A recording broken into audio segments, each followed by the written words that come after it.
You've been told that solitude is a failure, that social saturation is the only measure of success, but that is the single biggest lie keeping you from your potential, and it must be dismantled right now. Having no friends is not a deficit. It is the powerful, non-negotiable prerequisite for what you are about to build.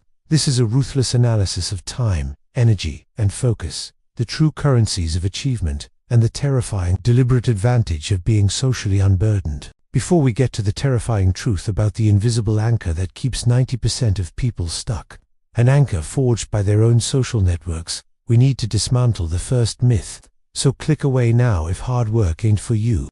The myth of deficiency. It is ingrained in our cultural DNA. If you are alone, you are deficient. This narrative is a comfortable lie, perpetuated by the very people whose busy social lives keep them perpetually distracted from their deeper purpose. But consider this. Having no friends means you are operating with the highest possible social filter setting.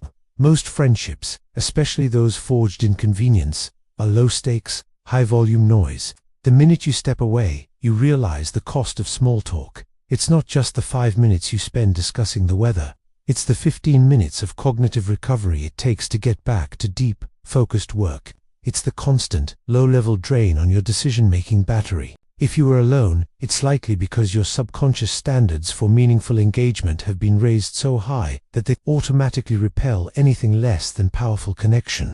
You have inadvertently become a social sniper in a world of social shotguns. This is a skill, the ruthless ability to protect your perimeter.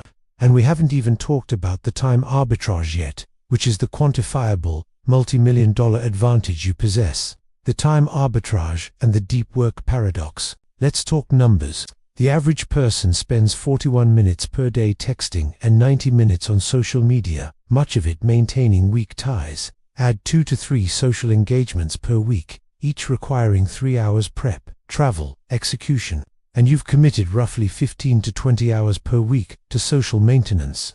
Having no friends means you have arbitraged 20 hours per week.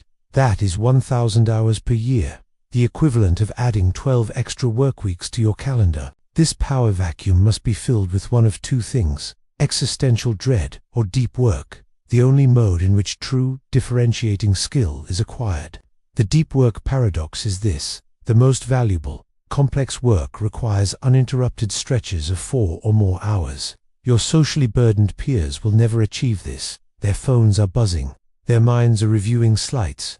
They are trapped in a constant state of shallow busyness. You, in your silent apartment, are free to commit 3-4-hour deep work sessions per week. That is 12 hours of skill acquisition, writing, coding, or problem solving. Over a year, this gap translates to a catastrophic, unbridgeable skill divide. Your peers are busy maintaining their network. You are busy becoming non-replaceable. And here's a crucial twist. This advantage isn't just about time, it's about identity. The unfiltered self and the invisible anchor. Every social circle functions as an echo chamber. They enforce consensus reality. They regulate acceptable ambition. They define the boundaries of your personal evolution. If you announce to your longtime friends, "I'm quitting my job to launch a niche AI-powered potato chip company," you will be met with doubt disguised as concern. These warnings are the necessary defense mechanisms of the echo chamber, which exists to keep you predictable and, therefore, safe and present within the group.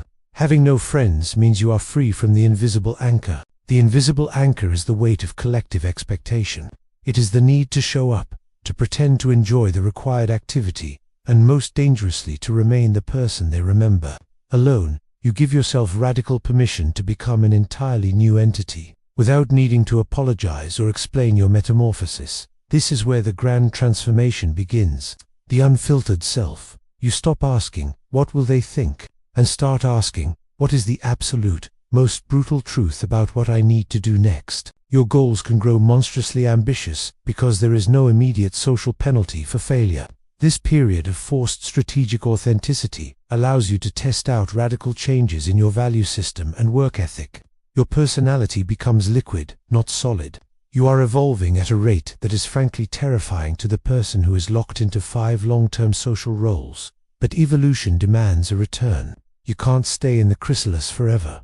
So, what happens when you finally break out? The strategic re-entry and the high-leverage connection. The goal of having no friends is not to keep it that way. The goal is to maximize the period of solitude to acquire irresistible value, and then strategically re-enter the market for connection. When you were socially busy, your friendships were often based on scarcity, mutual fear, shared history, and proximity. You kept them because you were afraid of being alone. When you emerge from your deep work season, your new connections will be based on abundance. They will be drawn not by mutual need, but by mutual respect for the value you now embody. You have spent 1,000 extra hours mastering a skill. You have built the AI-powered potato chip company. You are no longer defined by your past social role. This is the high-leverage relationship model. You are not looking for someone to fill a void. You are looking for someone who accelerates your trajectory. Your previous friendships cost you energy. Your future connections will be additive. Remember the cost of small talk we mentioned. Now, when you connect with someone, the conversation is instantly, ruthlessly focused. It's about ideas, systems, scaling, and impact. Your new network, however small, will be a coalition of elite accelerators, not a circle of comforting decelerators. So, let's bring it all back to the title. Having no friends means that the world looks at your solitude and sees an empty calendar, a quiet phone, and an absence. They see a deficit. They see a weakness that needs to be remedied with weak ties and surface-level interaction. They are wrong. They are catastrophically, fundamentally wrong. Having no friends means that you have deliberately chosen the most demanding path to personal power. It means you have the time arbitrage, 1,000 non-negotiable hours per year to build a moat around your future self, composed of unique skills. You are free from the invisible anchor. You are the captain of a liquid identity, free to evolve, pivot, and fail spectacularly without managing the emotional response of a committee. You possess the ultimate filter. You refuse to trade your energy for low-quality attention, ensuring connection, when it arrives, is powerful and accelerative. The silence you hear is not the sound of loneliness. It is the sound of friction disappearing. It is the sound of every distraction, obligation, and expectation being stripped away. It is the sound of creation. You are not a person who lacks connection. You are a person in a forge, hammering a raw talent into an unyielding weapon. The moment you become the person you were meant to be, the connections you actually need will emerge, drawn by the gravity of your achievement. Until then, the highest form of self-love is the radical, powerful refusal to be socially busy for the sake of feeling busy. Having no friends means you are not finished being built. The greatest danger isn't staying alone.